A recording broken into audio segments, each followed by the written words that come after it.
In the aftermath of President John F. Kennedy's assassination, a myriad of conspiracy theories emerged, each vying to explain the inexplicable. Among these, the Cuban Exile Theory stands out as a particularly intriguing and controversial hypothesis. This theory posits that Cuban exiles, enraged by the failed Bay of Pigs invasion and Kennedy's perceived betrayal, were responsible for the assassination. The theory, motivation, Cuban exiles had a clear motive for wanting Kennedy dead. The Bay of Pigs invasion, which had been planned and supported by the CIA, had been a humiliating defeat, and many exiles blamed Kennedy for the failure. Additionally, Kennedy's attempts to improve relations with Cuba were seen as a betrayal by those who had lost everything in the revolution. Cuban exiles had the opportunity to carry out the assassination. Many of them were living in the United States, and they had access to firearms and other weapons. Additionally, some of them had ties to organized crime, which could have provided them with the resources and expertise necessary to carry out the assassination.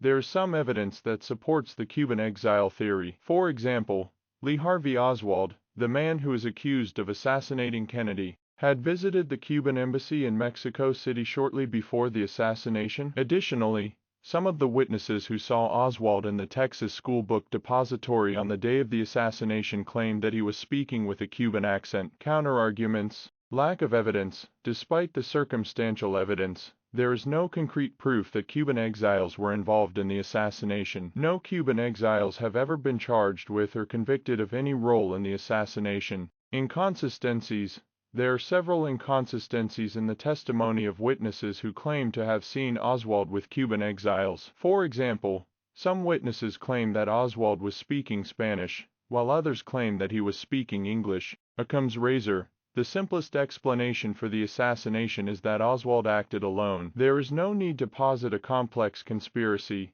when a simpler explanation suffices. Conclusion: the Cuban exile theory is a fascinating and controversial hypothesis that has been the subject of much debate and speculation. While there is some evidence to support the theory, there are also significant counterarguments that cast doubt on its validity. Ultimately, the question of whether or not Cuban exiles were involved in the assassination of JFK remains unanswered. Discussion: the Cuban exile theory raises a number of important questions about the nature of conspiracy theories and the role of evidence in historical analysis. It is important to remember that correlation does not equal causation, and that just because two events are connected in time does not mean that one caused the other. It is also important to consider the source of information and to be critical of any claims that are not supported by evidence. The Cuban exile theory is a reminder that the assassination of JFK remains a mystery, and that there is no single explanation that can definitively account for all of the facts. It is also a reminder that the search for truth is an ongoing process,